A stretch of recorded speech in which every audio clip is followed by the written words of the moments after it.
2005 में एप्पल के पीछे के दिमाग स्टीव जॉब्स स्टैनफोर्ड यूनिवर्सिटी के ग्रेजुएटिंग क्लास के सामने खड़े थे। ये वो समय था जब जॉब्स ने अपने जीवन के सबसे महत्वपूर्ण और प्रेरणादायक भाषणों में से एक दिया। उन्होंने अपनी जिंदगी, जो कि असाधारण सफलताओं और गहरे सेटबैक्स से भरी थी, से निकली हुई विजडम शेयर करी।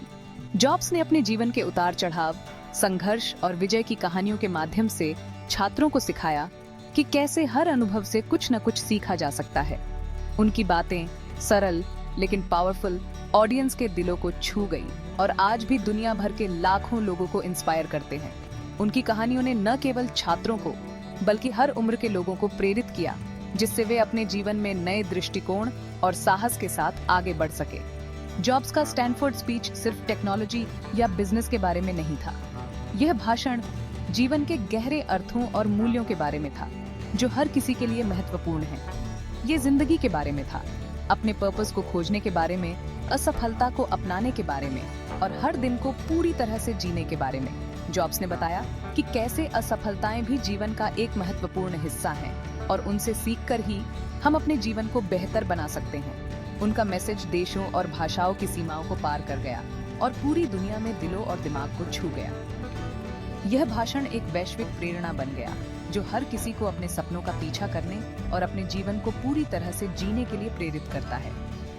ये स्पीच, जो ह्यूमिलिटी और ह्यूमर के साथ डिलीवर किया गया था, एक ऐसे इंसान की आत्मा की एक झलक देता है जिसने बड़े सपने देखने और दुनिया को बदलने की हिम्मत की। जॉब्स ने अपने जीवन के अनुभवों को साझा करते हुए यह भी दिखाया कि कैसे विनम्रता और हास्य जीवन को और भी सुंदर बना सकते हैं। जॉब्स के शब्द सिर्फ स्टैनफोर्ड ग्रेजुएट्स के लिए नहीं थे, वो हर उस इंसान के लिए थे जो डायरेक्शन, मोटिवेशन या होप की तलाश में थे। उनके शब्दों ने उन सभी को प्रेरित किया जो अपने जीवन में किसी न किसी रूप में संघर्ष कर रहे थे। उनका मैसेज साफ था, खुद पे बिलीव रखो, अपने पैशन को फॉलो करो और अपने ड्रीम्स को कभी मत छोड़ो।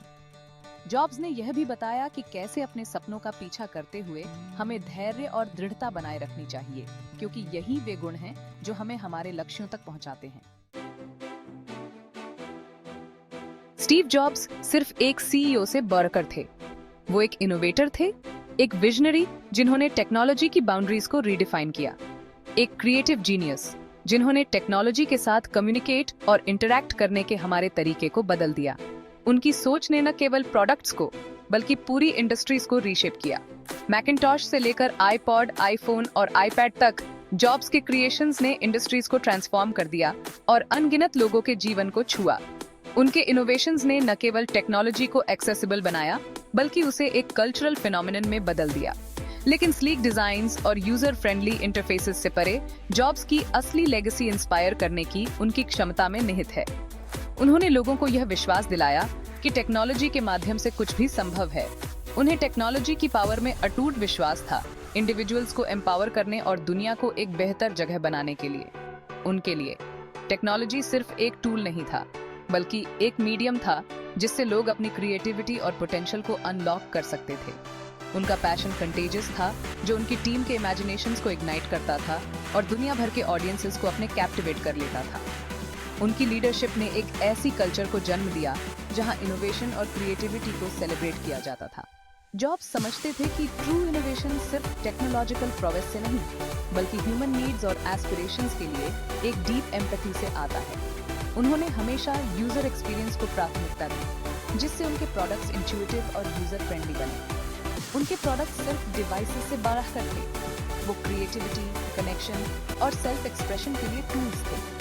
उन्होंने टेक्नोलॉजी को एक ऐसा प्लेटफॉर्म बनाया जिससे लोग अपनी कहानियां और आइडियाज शेयर कर सकें। वो क्रिएटिविटी, कनेक्शन और सेल्फ एक्सप्रेशन के लिए टूल्स थे। उनके इनोवेशंस ने लोगों को एक नई भाषा दी, जिससे वो अपनी भावनाओं और विचारों को व्यक्त कर सकें। जॉब्स की लेगेसी आज भी एंटरप्रेन्योर्स, आर्टिस्ट और ड्रीमर्स की पीढ़ियों को कन्वेंशंस को चैलेंज करने और एक ब्राइटर फ्यूचर के अपने खुद के विजन्स को परस्यू करने के लिए इंस्पायर करता है। उनकी कहानी हमें यह सिखाती है कि इनोवेशन और क्रिएटिविटी की कोई सीमा नहीं होती और सही दृष्टिकोण और पैशन के साथ हम दुनिया को बदल सकते हैं। जॉब्स ने अपने स्पीच की शुरुआत एक सिंपल लेकिन प्रोफाउंड मैसेज के साथ की।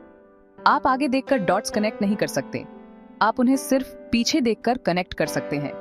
फिर उन्होंने 3 कहानियों में से पहली कहानी शेयर करी। हर एक कहानी वैल्यूएबल लाइफ लेसन्स देती है। उन्होंने अपने अनकन्वेंशनल पाथ के बारे में बताया, कॉलेज छोड़ने और कैलीग्राफी के लिए अपनी क्यूरियोसिटी को फॉलो करने का। उस समय पे ये एक रैंडम परस्यूट लग रहा था, लेकिन बाद में ये एलिगेंट टाइपोग्राफी को शेप देने में इंस्ट्रूमेंटल साबित हुआ, जो कि एप्पल कंप्यूटर्स का हॉलमार्क बन गया। जॉब्स ने एम्फसाइज किया कि हम हमेशा प्रेडिक्ट नहीं कर सकते कि हमारे एक्सपीरियंसेस फ्यूचर में कैसे कनेक्ट होंगे। जो चीज एक डिटूर या एक डेड एंड लग सकती है, वो हमारी जर्नी में एक वैल्यूएबल स्टेपिंग स्टोन बन सकती है। उनका कहना था कि की है अपने गट पर ट्रस्ट करना, अपने इंटरेस्ट को फॉलो करना और बिलीव करना कि डॉट्स आखिर में कनेक्ट हो ही जाएंगे। अननोन को एम्ब्रेस करो, क्योंकि अक्सर अनएक्सपेक्टेड डिटूर्स में ही हमें अपने ट्रू पैशंस और पर्पस मिलते हैं। जॉब्स ने अपने जीवन के उन पहलुओं पर भी रोशनी डाली जो उनके लिए सबसे ज्यादा महत्वपूर्ण थे। उन्होंने बताया कि कैसे उनके जीवन के कठिन समय ने उन्हें और भी मजबूत बनाया। उन्होंने कहा कि हर सेटबैक ने उन्हें कुछ नया सिखाया और आगे बढ़ने के लिए प्रेरित किया। जॉब्स ने इस बात पर जोर दिया कि हमें अपने फेलियर्स से डरना नहीं चाहिए, बल्कि उनसे सीखना चाहिए। उन्होंने कहा कि हर फेलियर एक नए अवसर का द्वार खोलता है, अगर हम उसे सही दृष्टिकोण से देखें। उन्होंने अपने ऑडियंस को एनकरेज किया कि वे अपने जीवन में माइंडफुलनेस और सेल्फ अवेयरनेस को अपनाएं। उन्होंने कहा कि जीवन में सही निर्णय लेने के लिए हमें अपने अंदर की आवाज सुननी चाहिए। जॉब्स ने अपने स्पीच को इस संदेश के साथ समाप्त किया कि हमें अपने जीवन की छोटी छोटी जीतों का भी जश्न मनाना चाहिए। उन्होंने कहा कि जीवन एक यात्रा है और हर कदम पर हमें कुछ नया सीखने को मिलता है।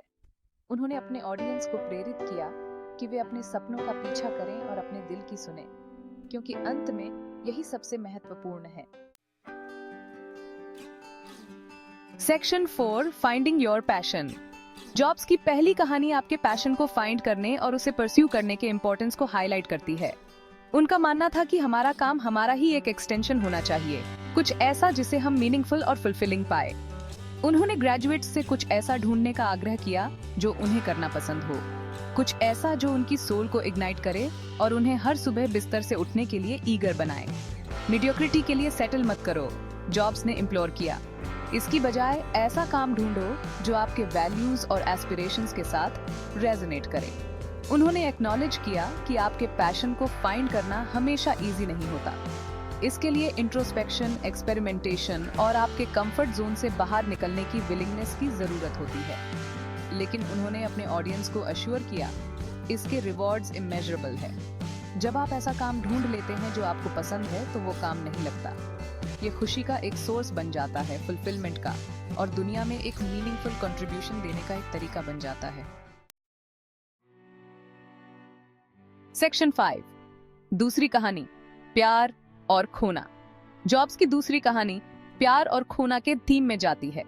उन्होंने एप्पल से फायर्ड किए जाने के बारे में कैंडिडली बात की, वो कंपनी जिसे उन्होंने खुद फाउंड किया था और अपना दिल और जान लगा दिया था। ये एक्सपीरियंस, हालांकि इनिशियली डेवास्टेटिंग था, उनकी जिंदगी में एक पिवटल टर्निंग पॉइंट साबित हुआ। इसने उन्हें अपनी फेलियर्स का सामना करने के लिए मजबूर किया, अपनी प्रायोरिटीज को री-इवैल्यूएट करने के लिए, और आखिरकार इनोवेशन के लिए अपने पैशन को फिर से डिस्कवर करने के लिए। रिफ्लेक्शन के इस पीरियड के दौरान जॉब्स ने नेक्स्ट फाउंड किया, एक कंप्यूटर कंपनी जो कि कमर्शियली सक्सेसफुल नहीं रही, लेकिन उनके ट्रायम्फेंट रिटर्न टू एप्पल के लिए और ग्राउंड ब्रेकिंग प्रोडक्ट्स जैसे iMac के डेवलपमेंट के लिए ग्राउंड वर्क रखी।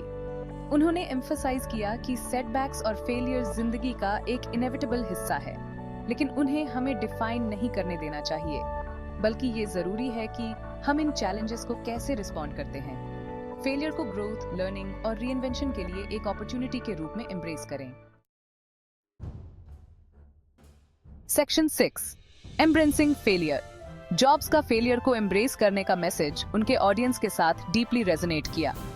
एक ऐसे सोसाइटी में जो अक्सर सक्सेस को ग्लोरीफाई करता है और सेटबैक से पीछे हट जाता है, उनके शब्दों ने रेजिलियंस और परसेवरेंस के इंपॉर्टेंस पर एक रिफ्रेशिंग पर्सपेक्टिव ऑफर किया। उन्होंने ग्रेजुएट से फेलियर को एंड के रूप में नहीं, बल्कि सक्सेस के रास्ते में एक स्टेपिंग स्टोन के रूप में देखने का आग्रह किया। अपनी मिस्टेक्स से ही हम सीखते हैं, अडेप्ट करते हैं और फ्यूचर चैलेंजेस को ओवरकम करने के लिए जरूरी स्किल्स और रेजिलियंस डेवलप करते हैं। जॉब्स की अपनी कहानी एम्ब्रेसिंग फेलियर की ट्रांसफॉर्मेटिव पावर का टेस्टामेंट है। उनकी रिस्क्स लेने की विलिंगनेस, अपनी मिस्टेक्स से सीखने की और एडवर्सिटी के बावजूद परसिवियर करने की वजह से ही वो वापस एप्पल पहुंचे, जहां उन्होंने टेक इंडस्ट्री में क्रांति ला दी और एक अमिट छाप छोड़ी। उनका मैसेज साफ है, फेलियर के डर को अपने ड्रीम्स को परस्यू करने से पीछे न रखें। अननोन को एम्ब्रेस करो, रिस्क लो और याद रखो कि सेटबैक्स के बावजूद ग्रेटनेस की पोटेंशियल आपके अंदर मौजूद है।